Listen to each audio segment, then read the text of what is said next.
sensible ku ne xam nga ne fii le président de la république est le chef suprême des armées mën na tëdd ba guddi sax mu yeewu rek boo chef de cabinet am ne ko affectel ma général sangam am na pouvoir boobu c'est le chef suprême des armées mi ngi mel ni rek yow nga moom sa entreprise jekki-jekki am sa benn chauffeur nga xëy suba rek ne ko demal ma Kolda yóbbul ma tel tolloolu nekkoon moo chauffeur bi taxaw na du ma dem Kolda te du doonu lu ñuy gis gulet quoi. doonu lu ñuy gis gulet en fait le général Talla Niang bi ñu koy jël di ko yóbbu fii Côte d'Ivoire mais il était le sous-chef d'état-major moo gënoon a fort grade Kandé sous-sem la woon te général armée la woon ñu jël ko yóbbu ko Côte d'Ivoire bii lañ ko yóbbu.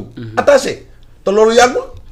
nañu bàyyi lii yëpp ay campagne de diabolisation la dire pas barki dema génn nañu benn note képp koo xam ne journaliste nga am loo xam ne soxla nga ko ci armée ñoom ubbi nañu seen buntu.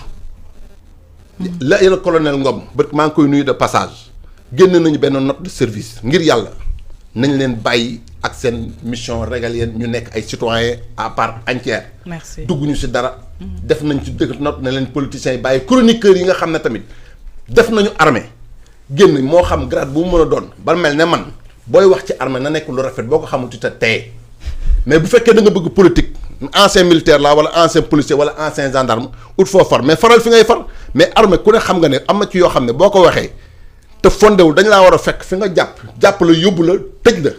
am na loo xam ne li ñu leen may dafa ëpp.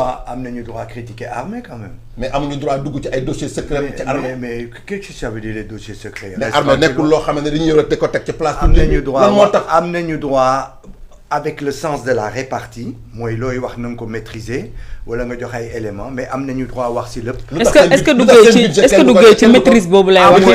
waaw mais oui mais nu mu ko waxee mooy boo mënul wax lu baax si ñoom nga noppi loolu la wax.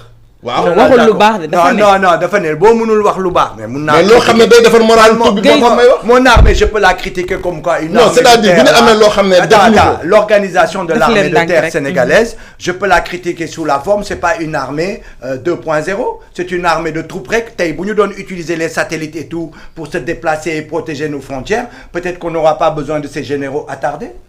général attardés, c'est-à-dire ils ne sont pas dans la nouvelle technologie. D'accord. La guerre aujourd'hui, c'est pas lancer tes hommes, hein. La guerre c'est autre chose. Hein. Mais non, mais genre, je voulais te donner une idée par exemple que non, mais je te donnais un axe pour me ramener. Mouna critiquer l'armée sans pour autant être négatif. Je critique une armée parce que je pense que notre armée peut-être doit se mettre à jour par rapport aux nouvelles technologies de guerre et tout ça. Peut-être en fait qui appellent à des solutions. Mais dama la bëggoon wax rek mais boo nee que dañu war a wax rek lu baax si ñoom ay yooyu non on a le droit de la critique. non d'accord naa ba tey d'accord naa ak yow. tu es en train de nous les présenter comme le Coran. mais si c'est pas le Coran parce que ñoo fi def lu ko kenn deful. ñoo fi réew moo xam ne musuñu fi coup d'état musuñu jël. taxaw di gestu. ay références dañu ay exemples ay gudd lañu. mais non dañu fi def lu ñu musul. lu kenn musul def non lu ñu warul mais daañu ñëwaat ci loolu je pense def lu ñu warul def musuñu ko def donc c'est pas parce que musuñu ko def. que c'était leur travail non c'était pas le rôle d'une armée c'est pas de faire des coups d'état hein.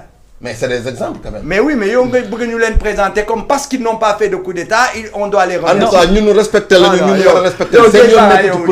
Tu es un militaire, ça se comprend. Et puis en plus, il a donné un deuxième exemple qui est pas bon. Mouné, da ngay nekk chef d'entreprise nga yeewu le matin nga yónni kii ne ko demal Kolda dans la nuit pour defal ma dara. Non, le chef d'entreprise n'a pas le salarié pour refuser parce que le chef d'entreprise avec son salarié, ils ont un contrat de travail qui justifie des normes. Tandis qu'un militaire, il n'y a rien du tout. Lu tax man nekkuma militaire, c'est qu'un militaire, tu la boucles. Quand ton général, ton supérieur te dit de faire quelque chose, tu n'as pas droit à discuter. Tandis que dans une société, dans une entreprise, ci biir Kéwoulo fii yow Thioro su la bëggee yónni dimanche après-midi fenn yow nga waroon am ce week-end mun nga bañ parce que c'est pas pareil tu vois un militaire obéit aux ordres un travailleur est lié à son patron à son entreprise par un code du travail par un contrat xam nga déjà il donne des mauvais exemples. Quand tu es militaire tu la boucles et tu appliques. may ma dinañ ci ñëwaat le temps que ñuy bàyyi ñeneen ñi aussi ñu jël seen ay paroles Cheikh sa première réaction par rapport ak sujet bi ñu ubbee débat bi. En fait damay wax sama kàddu yi leen la parce que man Bah Diakhaté nit la quoi sénégalais comme sénégalais yëpp dafa yor njaboot kaso moom kenn yéene ko nit. Voilà. mais du teewul du ma d'accord ak benn. Thioro. Oustaz Assane Seck daa am benn ay kàddu yu mu wax. dañ ko def mandat de dépôt bàyyi ko fa presque 1 an soo xëy su ma ko demal ñun dañoo woote changement la ñu woote moo tax xam naa tey Bah Diakhaté am 3 mois ferme mais bu doon nguuru Macky Sall bu doon ñoo ko def ci biir kaso la ñuy toog ba léegi kenn duñu àtte loolu dëgg la wala lu dëgg fii ñaata nit ñoo fi wax benn affaire bu ndaw si Macky Sall ñu jël la doolu si ko def la mandat de dépôt bala fa. yow daa mel ni ci nga bokkoon. si laa bokkoon Bah Diakhaté ak Imam Ndaw ay julli leen de dañoo am ay mbokk dañoo tooñ d'accord la justice est rendue au nom du peuple man waruma si critique mais am naa droit wax sama opinion.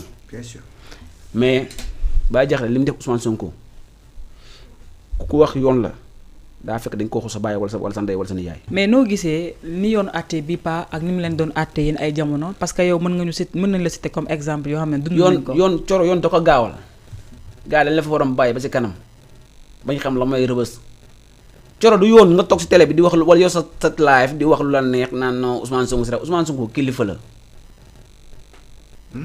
institut la dañ ko war a jox cër. mais toog di saagu Ousmane Sonko di ko yàq lu mel ni xeme xam nga leen ko daane article 255 ay fausses nouvelles. fausse nouvelle diffusion de fausse nouvelle.